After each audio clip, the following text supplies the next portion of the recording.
तो अब तक हमने आपको लैंग्वेज के बारे में बताया, कितने टाइप के लैंग्वेज होते हैं। उसके साथ साथ प्रोग्राम के बारे में बताया। प्रोग्राम का हमने 2 डिफिनेशन दिया, हालांकि 3 डिफिनेशन दिया। एक हमने कंप्यूटर प्रोग्राम का डिफिनेशन दिया। Computer program is the logic written in a computer language, ठीक है। उसके अलावा प्रोग्राम का डिफिनेशन हमने आपको बताया कि program is a well defined solution of any given problem. उसके बाद फिर हमने आपको बताया program is a set of instruction. कितने टाइप के प्रॉब्लम होते हैं वो हमने आपको बता दिया, sequential problem, selection based problem और लूपिंग बेस्ड प्रॉब्लम। इन प्रॉब्लम्स को यदि कॉपी पर सॉल्व करना हो तो उसके लिए अलग मेथड्स होते हैं। कंप्यूटर के लिए सॉल्व करना है तो उसके लिए कंप्यूटर का लैंग्वेज यूज करना होगा। यदि कॉपी पर हम इन प्रॉब्लम का सॉल्यूशन करना चाहते हैं तो हमारे पास जो मेथड्स हैं, सॉल्यूशन मेथड कहलाते हैं, वो है एल्गोरिथम, स्यूडोकोड और फ्लोचार्ट, है ना। और अगर कंप्यूटर पर इन प्रॉब्लम्स का सॉल्यूशन प्रोग्राम बना के करना चाहे तो लैंग्वेज हमको यूज करना पड़ेगा, C++, जावा वगैरह, है ना। उसके बाद हमने आपको बताया कि program is a set of instruction. Instruction को तैयार करने के लिए डेटा का उपयोग करना होगा। डेटा 2 तरह का होता है, एक कांस्टेंट होता है और दूसरा वेरिएबल होता है। कांस्टेंट के 3 टाइप में डिवाइड किए जाते हैं। कैरेक्टर कांस्टेंट, जिसको यदि आपको प्रॉब्लम के सॉल्यूशन में यूज करना हो तो सिंगल कोटेशन में रख करके यूज करना हो। उसके बाद न्यूमेरिक कांस्टेंट होता है। मैथमेटिक्स में जिस तरह के नंबर आप यूज करते हैं, बिना पॉइंट वाला, वो सब न्यूमेरिक कांस्टेंट में हो गया।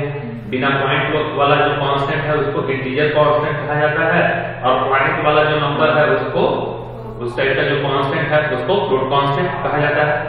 उसके बाद होता है आपका एक और टाइप का कांस्टेंट, स्ट्रिंग कांस्टेंट। तो स्ट्रिंग कांस्टेंट जो होते हैं उनका लेंथ 1 कैरेक्टर का भी होगा, 0 कैरेक्टर का भी होगा और मोर देन 1 कैरेक्टर का भी स्ट्रिंग कांस्टेंट का लेंथ होगा। स्ट्रिंग कांस्टेंट यूज करना होगा तो डबल कोटेशन में रख करके यूज करना होगा। उसके बाद हमने आपको बताया कि आप जिस भी प्रॉब्लम का सॉल्यूशन कीजिएगा, यानी जिस भी प्रॉब्लम के लिए प्रोग्राम बनाइएगा, उस प्रॉब्लम को सॉल्व करने के लिए आपको 4 स्टेप लेने हैं। पहला स्टेप है आपका वेरिएबल का डिक्लेरेशन। दूसरा स्टेप है आपका value of required variable. Value of required variable का टास्क करने का 2 अलग अलग तरीका है। एक है कहलाता है आपका इनिशियलाइजेशन और दूसरा आपका कहलाता है यूजर इनपुट, है ना। इनिशियलाइजेशन के तरीके से वैल्यू ऑफ रिक्वायर्ड वेरिएबल का टास्क आप कब करेंगे, जब प्रॉब्लम में आपका वेरिएबल जो आपने डिक्लेयर किया है उस वेरिएबल के लिए कोई वैल्यू दिया हुआ। लेकिन अगर आपके प्रॉब्लम में कोई वैल्यू आपने डिक्लेयर किए जो वेरिएबल के लिए नहीं दिया गया हो, तब आपको वैल्यू ऑफ रिक्वायर्ड वेरिएबल का टास्क किस तरीके से करना है, यूजर इनपुट तरीके से करना है। उसके बाद आपको एक और स्टेप लिखना होगा कैलकुलेशन का। प्रॉब्लम की समझ आपकी होनी चाहिए कि जो कैलकुलेट करना है उसका कोई फॉर्मूला होता है तो क्या फॉर्मूला है ये आपके पास होना चाहिए, है ना। और वैसा ही आपको कैलकुलेशन का स्टेप लिखना है। उसके बाद एक और स्टेप आपको लिखना है अपने प्रॉब्लम के सॉल्यूशन में, आउटपुट का। ये स्टेप्स आपको इसी सीक्वेंस में लिखने हैं। सबसे पहला स्टेप आप किस चीज के लिए लिखेंगे, वेरिएबल के डिक्लेरेशन के लिए। जब वेरिएबल का डिक्लेरेशन पहले स्टेप में करा लेंगे, है ना, जरूरी नहीं कि पहले ही लाइन में सारा वेरिएबल डिक्लेयर करें। आप जो बाकी बचा है उसको दूसरे लाइन में भी डिक्लेयर कर सकते हैं, बाकी जो बचा तीसरे लाइन में भी डिक्लेयर कर सकते हैं। अरे बात तो आपको सबसे पहला काम क्या करना है, वेरिएबल का डिक्लेरेशन। अब ये भी जरूरी नहीं कि जितना वेरिएबल आप डिक्लेयर करेंगे सबका वैल्यू पहले से मालूम कर लिया है। कुछ का वैल्यू कैलकुलेट करना भी हो सकता है प्रॉब्लम, है ना। जैसे एरिया ऑफ सर्किल, तो एरिया आपको कैलकुलेट करना है। एरिया ऑफ सर्किल कैलकुलेट करने का फॉर्मूला जो होता है ना, उस फॉर्मूले के अनुसार आपको कैलकुलेट करना है। तो एरिया का वैल्यू कैलकुलेट होगा, लेकिन एरिया कैलकुलेट करने के लिए रेडियस जब तक मालूम नहीं चलेगा तब तक एरिया ऑफ सर्किल आप कैलकुलेट नहीं कर सकते। डिक्लेयर दोनों होगा, एरिया भी डिक्लेयर होगा और रेडियस भी डिक्लेयर होगा, है ना। लेकिन आपको एरिया कैलकुलेट करना है और एरिया कैलकुलेट करने के पहले आपको वैल्यू ऑफ रिक्वायर्ड वेरिएबल का टास्क रेडियस के लिए कर लेना है ना। उसके बाद तब अंत में जाकर के आप आउटपुट देखेंगे। कोई दिक्कत? तो अब हम लोग प्रॉब्लम का सॉल्यूशन करना शुरू करेंगे। उसके लिए एक मेथड हम लोग यूज करेंगे। सबसे पहला मेथड जो है आपका एल्गोरिथम। तो एल्गोरिथम मेथड से हम लोग प्रॉब्लम का सॉल्यूशन करेंगे। और 3 टाइप के प्रॉब्लम हमने आपको बताया थे, sequential problem, selection based problem और लूपिंग बेस्ड प्रॉब्लम। तो हम लोग सबसे पहले जो प्रॉब्लम का टाइप यूज करेंगे, सॉल्व करेंगे जिस टाइप के प्रॉब्लम को, वो कौन सा होगा? सीक्वेंशियल होगा। सबसे पहले आसान वाला, उसके बाद उससे टफ वाला, उसके बाद उससे टफ वाला प्रॉब्लम हम लोग सॉल्व करेंगे, सीक्वेंशियल बेस्ड प्रॉब्लम्स। तो जैसा कि हम आपको पहले भी बता चुके हैं, सीक्वेंशियल बेस्ड प्रॉब्लम जो होते हैं उसमें आपको कोई खास परेशानी नहीं होती है, आपको कुछ खास स्टेप लेने की जरूरत नहीं होती है, सिंपल आपको अरिथमेटिकल कैलकुलेशन करना है। अरे बात समझ ना? तो सबसे पहले एक हम प्रॉब्लम यहां पर लिख रहे हैं, write an algorithm, write an algorithm to display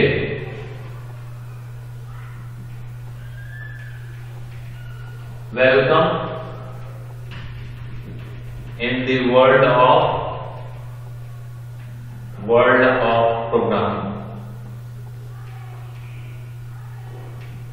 programming का एक्सपीरियंस चाहे जैसा भी हो, सबसे पहले स्वागत कर लिया जाए, है ना? तो अब ये जो कोई भी क्वेश्चन दिया जाएगा, उस क्वेश्चन को पहले आपको समझना होगा, करना क्या है, किस चीज के लिए करना है, लास्ट रिजल्ट को क्या ले आना है ना? ये बढ़िया से आपको समझना पड़ेगा। देखिए, जब कभी भी कोई क्वेश्चन दिया जाए तो आप एक शब्द पहले खोजिए, है ना? अब कभी कभी ऐसा भी दे सकता है, डिस्प्ले के बदले दे सकता है शो, है ना? ऐसा भी हो सकता है, शो के बजाय, डिस्प्ले के बजाय आपका ये भी दे सकता है आउटपुट। ये सारे वर्ड्स का एक ही मतलब निकलता है, इन सभी वर्ड का एक ही मतलब होता है, दिखाइए, रिजल्ट है ना? और इसके साथ में जो कुछ भी लिखा होगा इस वर्ड के साथ में, वही आपका रिजल्ट होगा, वही आपको दिखाना है। अब डिस्प्ले के साथ में क्या है आपका? Welcome in the world of programming. ठीक है, अब आप ये देख रहे हैं कि यहां पर लिखा हुआ है welcome in the world of programming. किस तरह से लिखा हुआ है? डबल कोट में। तो डबल कोट में वेरिएबल लिखा जाता है कि कांस्टेंट लिखा जाता है? क्या लिखा जाता है? डबल कोट में वेरिएबल लिखा जाता है कि कांस्टेंट लिखा जाता है? कांस्टेंट लिखा जाता है। किस टाइप का कांस्टेंट लिखा जाता है? डबल इन्वर्टेड कॉमा में स्ट्रिंग कांस्टेंट लिखा जाता है। तो ये जो लिखा है वो एक कांस्टेंट लिखा है, और जो 4 स्टेप आपको लेने हैं, उन 4 स्टेप में सबसे पहला स्टेप क्या है आपका? वेरिएबल का डिक्लेरेशन। कांस्टेंट का डिक्लेरेशन नहीं है, वेरिएबल का। तो इस प्रॉब्लम को सॉल्व करने के लिए कोई वेरिएबल रिक्वायर्ड नहीं है, क्योंकि इसका जो रिजल्ट हमको लेना है वो एक कांस्टेंट लेना है। हर बार इसका एक कांस्टेंट रिजल्ट आएगा। कौन सा कांस्टेंट रिजल्ट आएगा? Welcome in the world of programming. इसके अलावा गुड बाय कभी नहीं आएगा। ऐसा कोई भी दूसरा इस प्रॉब्लम का रिजल्ट नहीं होगा। अरे बात, तो पहले तो समझिए प्रॉब्लम को पढ़ करके क्या रिजल्ट दिखाना है और वो रिजल्ट किस टाइप का है। ठीक है, आगे बात समझे। अब देखिए किस मेथड से इस प्रॉब्लम का सॉल्यूशन करने के लिए कहा गया है। किस मेथड से इस प्रॉब्लम का सॉल्यूशन करने के लिए कहा गया है? एल्गोरिथम। अरे बात समझिए। तो अब आपको ध्यान करना होगा कि एल्गोरिथम क्या होता है। क्या होता है एल्गोरिथम? एल्गोरिथम प्रॉब्लम को सॉल्व करने का एक मेथड, एक जरिया है, जिसको लिखने के लिए आपको किसी लैंग्वेज का यूज करना होगा अपने कन्वीनियंस के अनुसार, और जो आसानी से किसी के द्वारा एक्सेप्ट कर लिया जाए। ऐसे किसी भी लैंग्वेज में आप अपने प्रॉब्लम का सॉल्यूशन एल्गोरिथम मेथड से कर सकते हैं। ठीक है, अब ये जरूरी है कि जहां पर आप प्रॉब्लम का सॉल्यूशन एल्गोरिथम मेथड से पेश कर रहे हैं, दिखा रहे हैं, वहां के लोगों को उस लैंग्वेज की अच्छी तरह से जानकारी हो। क्योंकि जब लैंग्वेज की जानकारी होगी तो आपने उस लैंग्वेज में जो लिखा है वो समझ पाएगा, है ना? तब समझेगा समझेगा कि आपने जो लिखा है वो सही लिखा है कि गलत लिखा है। आप एक ऐसे लैंग्वेज में लिख दीजिएगा जिसकी समझ सामने वाले को नहीं होगी, तो क्या वो समझ पाएगा कि आपने जो लिखा है वो सही लिखा है कि गलत लिखा है? नहीं, बिल्कुल नहीं। हम ऐसे लैंग्वेज में आपको पढ़ाने लगे जो लैंग्वेज आपको आता ही नहीं। तमिल, तेलुगु, कन्नड़ में हम आपको पढ़ाने लगे तो क्या आप ये है कि सर अच्छा पढ़ाते हैं, समझ में आएगा कि तमिल, तेलुगु, कन्नड़? हमको भी नहीं आता है, ऐसे एग्जाम्पल है। अरे बात समझ ना। तो एल्गोरिथम लिखने के लिए आपको एक ऐसे लैंग्वेज का सबसे पहले सिलेक्शन करना होगा जो लैंग्वेज इजीली सामने वाले के द्वारा एक्सेप्टेबल हो। तो हमको भी ये चीज फॉलो करना पड़ेगा। अब हमको आपसे पूछना पड़ेगा कि क्या आपको पास्कल आता है, क्या आपको बेसिक आता है, कोबोल आता है, प्रोग्राम आता है, जावा आता है? आप सीखना क्या चाहते हैं? सी सीखना चाहते हैं तो सी छोड़ के कोई भी कंप्यूटर का लैंग्वेज यूज कर सकते हैं हम एल्गोरिथम लिखने के लिए किसी प्रॉब्लम का। तो आपको सी छोड़ के कोई भी लैंग्वेज कंप्यूटर का आता है? बोलो, नहीं आता। तो नहीं आता है तो एक ऐसा लैंग्वेज हमको यूज करना होगा एल्गोरिथम लिखने के लिए जो लैंग्वेज तुमको आता है कि नहीं? तो इंग्लिश लैंग्वेज तो आती ही होगी। तो हम और तुम दोनों को ही एक कंसिडरेशन आपस में बैठा रहे हैं कि हम लोग एल्गोरिथम लिखने के लिए कौन सा लैंग्वेज का यूज करेंगे? इंग्लिश लैंग्वेज का। ठीक है। अब हम जो कुछ भी समझाएंगे इंग्लिश लैंग्वेज में वो तुमको आसानी से समझ में आ जाएगा। जो चीज इंग्लिश में नहीं समझ में आएगा उसका तुम इंग्लिश में कोई क्वेश्चन कर सकती हो, उसका हम इंग्लिश में कोई रिस्पॉन्स देंगे। अरे बात सुनो, वो रिस्पॉन्स अगर क्लियर रिस्पॉन्स होगा तो वो तुमको समझ में आ जाएगा। अरे बात सुनो, तो हम और तुम दोनों को ही आपस में एक कंसिडरेशन बैठाते हैं। जरूरी नहीं है कि अगला टीचर इंग्लिश लैंग्वेज में लिखे गए प्रॉब्लम के सॉल्यूशन को कहे कि ये एल्गोरिथम मेथड से लिखा गया। अगला टीचर का अपना ऑप्शन हो सकता है, वो पास्कल लैंग्वेज का भी यूज करके लिखा गया एल्गोरिथम रिक्वायर्ड कर सकता है। अरे बात, लेकिन तुमको सीखना है सबसे पहले कि किस प्रकार से प्रॉब्लम का सॉल्यूशन किया जाता है। ठीक है।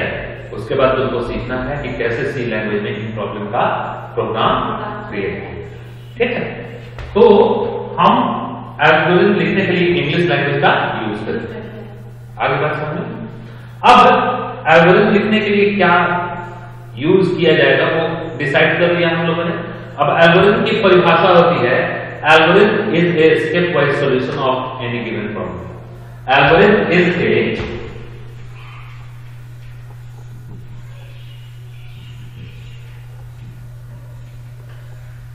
Step wise solution of any given problem.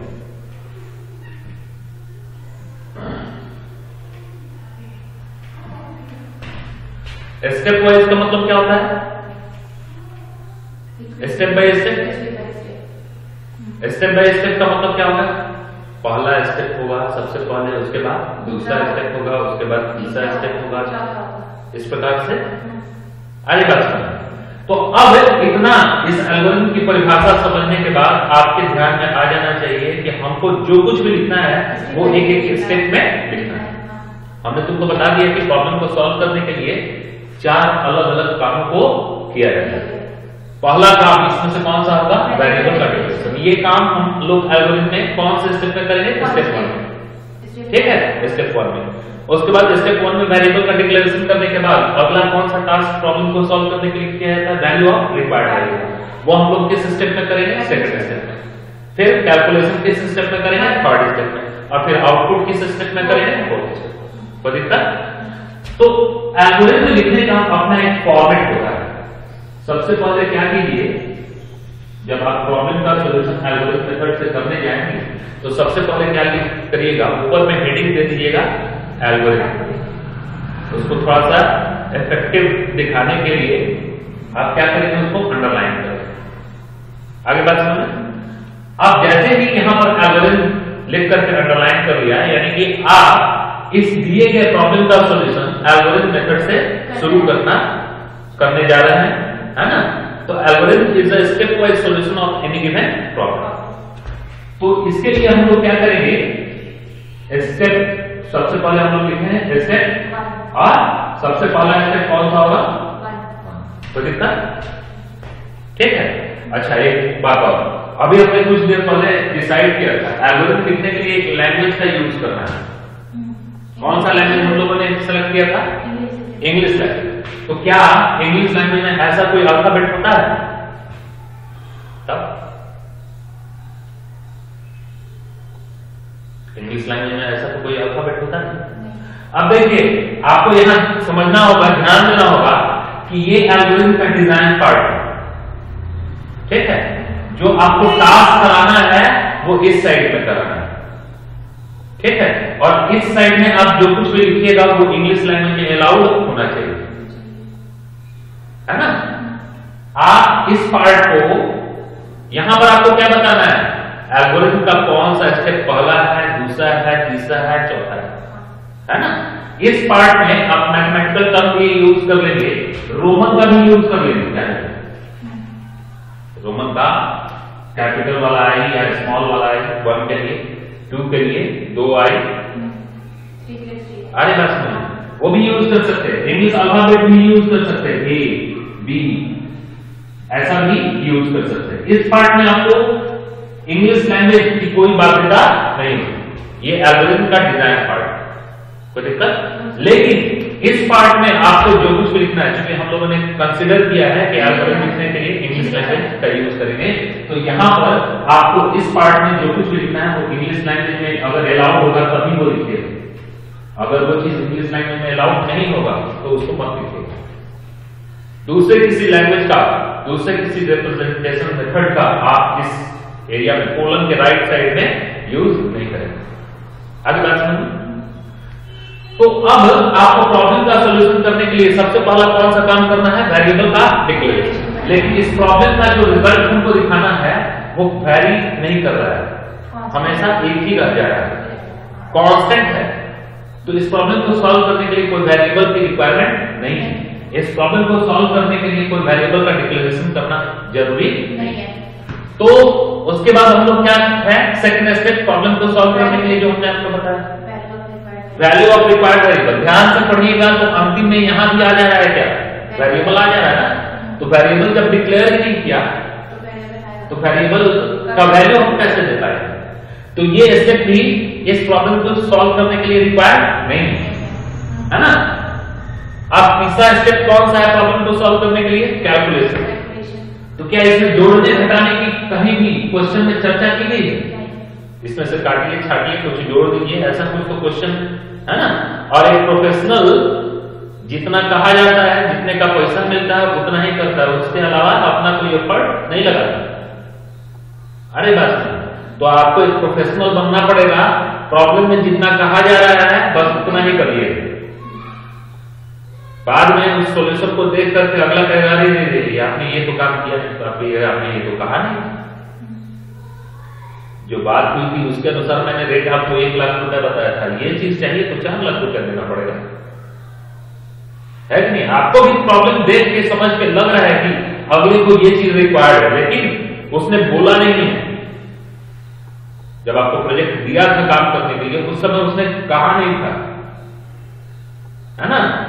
आपने 2-3 बार उसको आगाह भी किया था, और कुछ सर और कुछ चाहिए हो तो ये भी हम कर रहे हैं, इससे आगे भी इसमें होता है। कहिए आपको नहीं समझ में आ रहा है कि इसमें आगे क्या होगा, तो वो हम समझाने के लिए भी तैयार है, वो कराने नहीं, हमको इतना ही चाहिए। तो भले ही आपको समझ में आ रहा है कि ये जो प्रॉब्लम सॉल्व करना है इसमें एडिशनल फीचर ये है ना। अब एडिशनल फीचर का पैसा आपको मिल ही नहीं रहा है, तो उसके लिए आप मेहनत क्यों करिएगा? ठीक है। तो प्रॉब्लम को पढ़िए, समझिए, जितना प्रॉब्लम डिमांड कर रहा है उसी के अनुसार उस प्रॉब्लम का सॉल्यूशन कीजिए। तो इस प्रॉब्लम में कहीं भी कोई कैलकुलेशन वगैरह की कोई बात ही नहीं दी है ना। तो कैलकुलेशन का भी स्टेप रिक्वायर्ड नहीं है इस प्रॉब्लम को सॉल्व करने के लिए। लेकिन आउटपुट अभी हमने बताया कि प्रॉब्लम में ये जो वर्ड होगा इसका एक सिनोनिम होता है, कौन सा? आउटपुट। तो प्रॉब्लम में तो ये तो आउटपुट वर्ड है ना। तो आउटपुट कराना है इस प्रॉब्लम के सॉल्यूशन के लिए। अब देखिए किसी भी प्रॉब्लम का सॉल्यूशन करते समय आपको किसी भी स्टेप में, first step, second step, third step, fourth step, किसी भी स्टेप में आउटपुट कराना हो तो उसके लिए आप कुछ इंग्लिश लैंग्वेज के वर्ब का यूज कीजिए। कुछ वर्ब होते हैं जिनका यूज करने का पर्पस पता चलता है, वो लिख दीजिएगा तो सामने वाले को समझ में आ जाएगा कि आप रिजल्ट दिखाना चाहते हैं। ठीक है, कौन कौन सा वर्ड है जो आउटपुट कराने के लिए आप यूज कर सकते हैं? आप दे सकते हैं शो, आप लिख सकते हैं अपने प्रॉब्लम के सॉल्यूशन में शो, जिससे पता चलेगा कि आप आउटपुट कराना चाहते हैं। ठीक है, ये चीज आउटपुट में जाएगा। शो के साथ जो कुछ भी लिख दीजिएगा वो आउटपुट में चला जाएगा। अरे बात सुनिए, डिस्प्ले, गुड, डिस्प्ले। उसके अलावा आप कौन सा वर्ड यूज कर सकते हैं? आउटपुट। आप इनके अलावा और भी वर्ड यूज कर सकते हैं। प्रिंट, आपने फंडामेंटल पढ़ा होगा, प्रिंटर आउटपुट डिवाइस होता है, तो आउटपुट दिया है, प्रिंट वर्ड भी आउटपुट दिया है। अरे बात सुनिए, प्रिंट के अलावा आप लिख सकते हैं राइट, इसके अलावा आप लिख सकते हैं पुट। ठीक है, इनमें से कोई भी वर्ब यूज कीजिएगा अपने प्रॉब्लम के सॉल्यूशन में किसी स्टेप में, तो जब प्रोसेसर उस स्टेप की प्रोसेसिंग कर रहा होगा देन उस केस में प्रोसेसर समझ जाएगा कि ये चीज आप प्रोसेसर से आउटपुट कराना चाहिए। कोई दिक्कत? तो इस प्रॉब्लम के सॉल्यूशन में हमको आउटपुट कराना है ना, तो आउटपुट कराने के लिए इनमें से कोई वर्ब यूज करना होगा। हमारा फेवरेट वर्ड होता है प्रिंट। ठीक है, तो हमको इस प्रॉब्लम के सॉल्यूशन के लिए आउटपुट कराने का हमने यहां पर कमांड दे दी। अब जो भी प्रोसेसर होगा इस वर्ड को देख करके वो चीज आउटपुट कराएगा। क्या आउटपुट कराना है प्रॉब्लम के अनुसार? Welcome in the world of programming. तो वही चीज आपको लिख देंगे। वो एक कांस्टेंट है और वो कांस्टेंट स्ट्रिंग कांस्टेंट है, उसको इन्वर्टेड कॉमा में लिखा जाना चाहिए। Welcome in the world of programming. कोई दिक्कत? खत्म हो गया, यही चीज हमको आउटपुट करानी थी। तो आपका स्ट्रिंग कांस्टेंट ये वाला यहां से शुरू हुआ और यहां पर खत्म हो गया। आपको कोई काम यहां पर कराना नहीं है। इंग्लिश लैंग्वेज यूज करना है, तो इंग्लिश लैंग्वेज में एक स्टेटमेंट, एक सेंटेंस जो होता है वो कैसे खत्म किया जाता है? Full stop. तो आप यहां पर क्या कीजिएगा, इस काम को खत्म कराने के लिए क्या कीजिएगा? Full stop. ठीक है, इस प्रॉब्लम के अनुसार हमको आउटपुट कराना था, और आउटपुट कराने के लिए जो हमको स्टेटमेंट लिखना चाहिए था वो स्टेटमेंट हमने लिख दिया, काम खत्म हो गया। इतने में ही ये प्रॉब्लम सॉल्व हो गई। तो दिक्कत, अगर हम आपको कहें कि 5 का टेबल लिखिए, आप किसका टेबल लिखिए? 5 का टेबल लिखिए। आप किसका टेबल लिखिए कॉपी पर? 15 का नहीं ना। और जब 15 का कहेंगे तो 5 का नहीं ना लिखिएगा, है कि नहीं? लिखिए मतलब दिखाइए, 5 का टेबल दिखाइए। तो आप हमको कौन सा टेबल दिखाएंगे? 5 का ही दिखाएंगे। जो चीज दिखाने के लिए कहा जाएगा वही आउटपुट रिजल्ट में शो होगा, है कि नहीं? तो अगर आप किसी प्रोसेसर को कह रहे हैं दिखाइए welcome in the world of programming, तो वो क्या दिखाना चाहिए? Welcome in the world of programming दिखाना चाहिए कि नहीं दिखाना चाहिए? खत्म हो गया, प्रॉब्लम सॉल्व हो गया। कोई दिक्कत? अब अगला प्रॉब्लम सॉल्व करने जा रहे हैं। अगला प्रॉब्लम क्या है? Write an algorithm to display, ध्यान से देखिए इस प्रॉब्लम को, display the name of a student.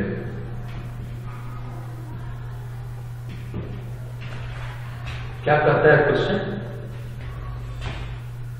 Student का नाम दिखाना। स्टूडेंट का नाम दिखाना। क्या लगता है क्लासरूम में केवल एक ही स्टूडेंट होगा? वेरिएबल होगा ये, वेरिएबल।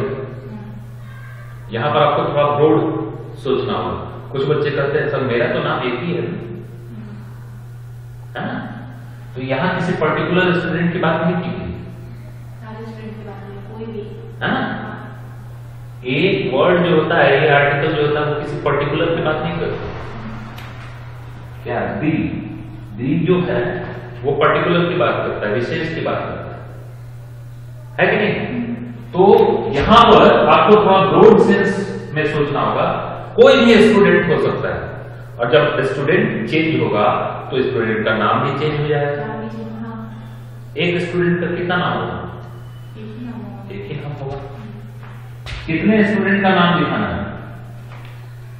कुछ बच्चे इतने ब्रॉड हो जाते हैं कि कहते हैं कि सर क्लास में 60 को बच्चा होगा तो 60 का नाम लिखाना नहीं, एक स्टूडेंट का नाम लिखाना।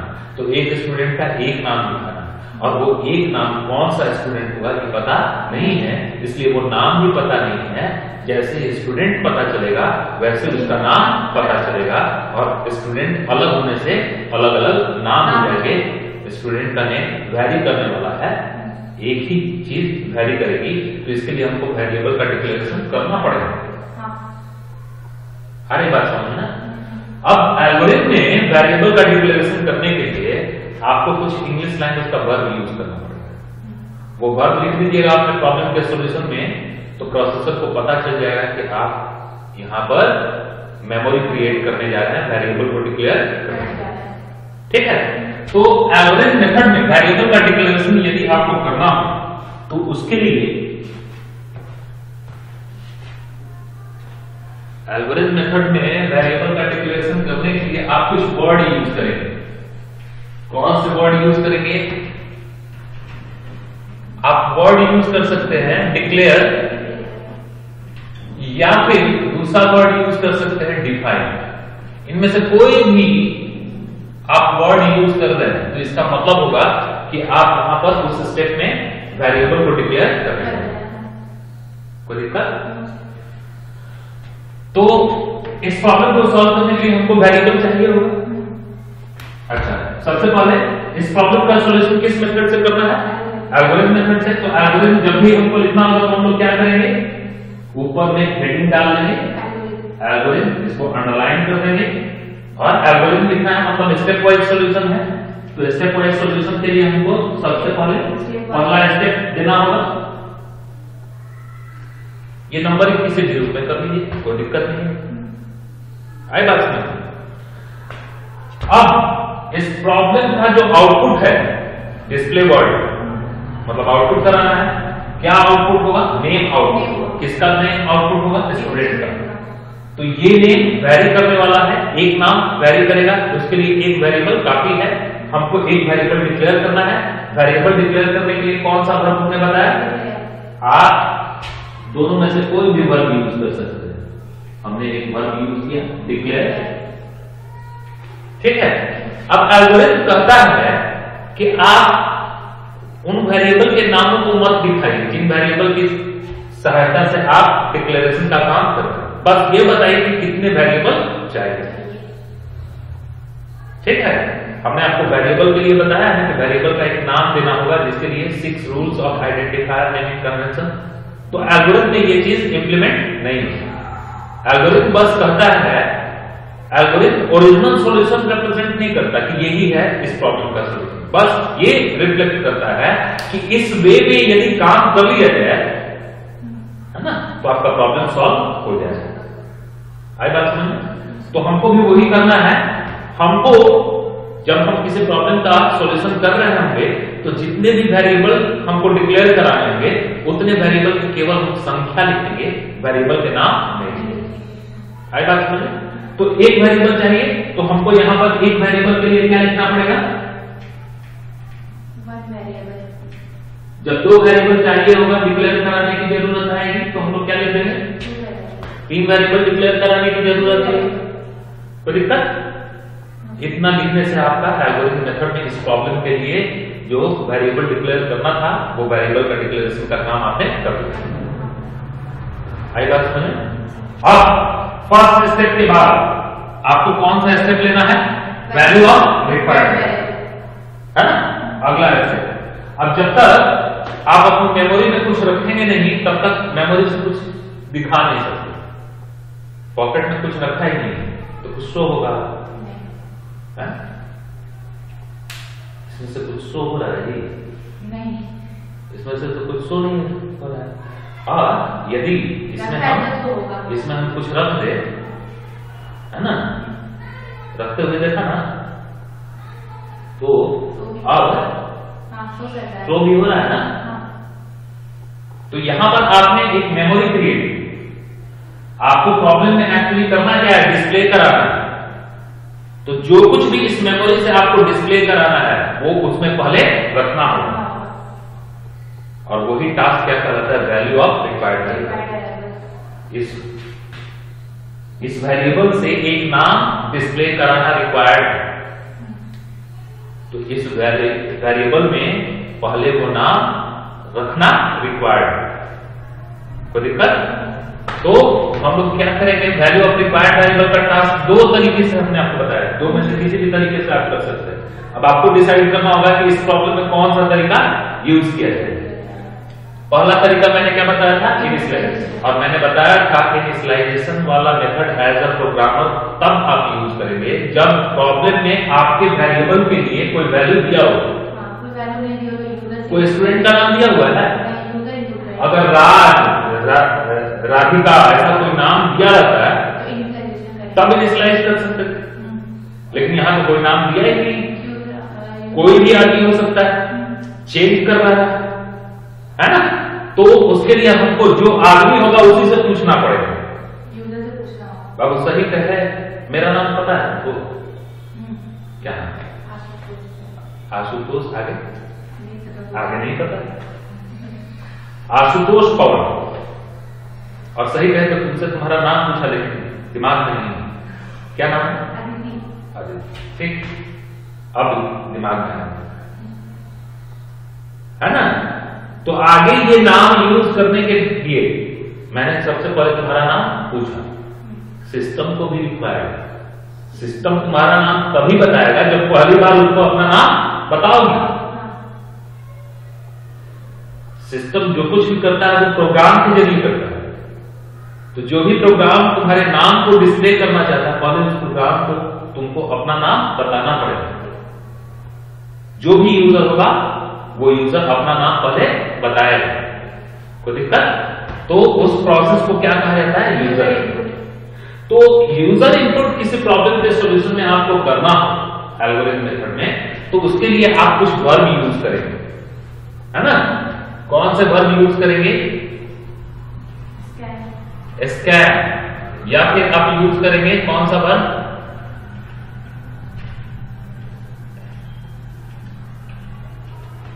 ठीक है। या फिर आप कौन सा वर्ब यूज करेंगे? राइट। राइट का अपोजिट क्या हो गया? रीड। पुट। पुट का अपोजिट क्या हो गया? गेट। ठीक है। आई बात नहीं। आप एक वर्ड और यूज कर सकते हैं। अब इसके अलावा कोई वर्ड यूज मत कीजिए। आई बात समझ में? तो इन्हीं में से कोई वर्ड यूज कीजिएगा। तो जो प्रोसेसर है, यहां तो हम ही प्रोसेसर है आपका, हम ही चेक करेंगे कि आपने जो लिखा है वो सही लिखा है कि नहीं लिखा है। आप जो कुछ भी लिखेंगे उसको प्रोसेस करके देखें कि काम होगा कि नहीं होगा। अब हमको लगेगा कि काम नहीं होगा तो उसको हम कट कर देंगे। आई बात समझ? तो अगर आप अपने प्रॉब्लम के सॉल्यूशन में ऐसा कोई वर्ड यूज कीजिएगा तो हम समझ जाएंगे कि आप यूजर इनपुट वाले मेथड से वैल्यू ऑफ रिक्वायर्ड वेरिएबल का टास्क करने जा रहे हैं। कोई दिक्कत? तो यहां हमको जो वेरिएबल हमने डिक्लेयर किया है उस वेरिएबल में वैल्यू ऑफ रिक्वायर्ड वेरिएबल का टास्क कराना है, जिसके लिए यूजर इनपुट वाला मेथड हमको यूज करना है। वो अगले स्टेप में हमको कराना है। तो अगला स्टेप मतलब स्टेप। अब यहां ध्यान दीजिएगा, जिस फॉर्मेट से नंबरिंग आपने स्टार्ट की है उसी फॉर्मेट के नंबरिंग को आपको कंटिन्यू करना है। ये नहीं कि ऊपर में ए और नीचे में 2, उसके नीचे रोमन का 3। अरे बात सुनना। तो आपका यूजर इनपुट वाले मेथड से हमको इस वेरिएबल में वैल्यू रखना है, और उसके लिए हमने कुछ वर्ब बताया है। उनमें से एक वर्ब जैसे है स्कैन। कितना वैल्यू लेना है हमको? एक वैल्यू लेना है। तो एक के लिए अंग्रेजी क्या होता है?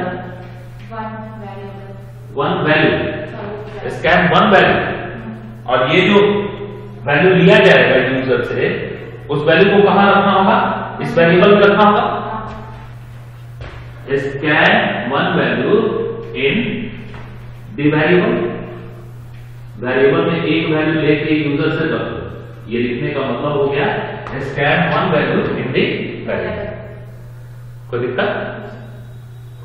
तो ये सेकंड टास्क हो गया। अब आपको थर्ड टास्क क्या करना है, कैलकुलेशन। तो क्या प्रॉब्लम में कहीं भी कुछ कैलकुलेट करने के लिए कहा गया है? ना तो मिस्टर लगाना है, ना तो मिस लगाना है, ना तो मिसेज लगाना है, कुछ नहीं लगाना है, कुछ घटाना भी नहीं है, हटाना भी नहीं है। अरे बात समझ में? तो हमको कैलकुलेशन कैसे इस प्रॉब्लम के सॉल्यूशन में रिक्वायर्ड नहीं है, इसके लिए कुछ लिखना नहीं है।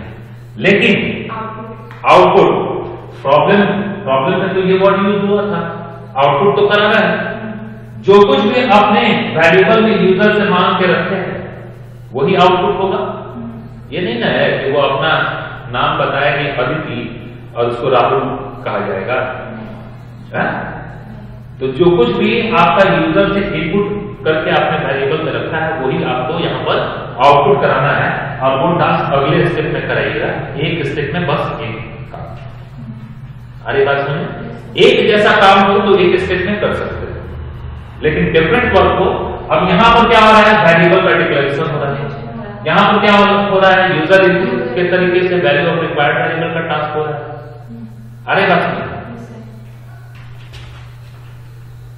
तो अगले स्टेप में आउटपुट का काम हम लोग कराएंगे। स्टेप सी क्या करा रहा है, इस स्टेप में आउटपुट कराना। तो आउटपुट कराने के लिए वर्ब कुछ हमने आपको बताया है, उनमें से एक वर्ब है आपका प्रिंटिंग। क्या प्रिंट कराना है, इस वेरिएबल का वैल्यू आउटपुट कराना है ना। Print the value of the variable, print the value of the variable. कोई दिक्कत समझ में आया है?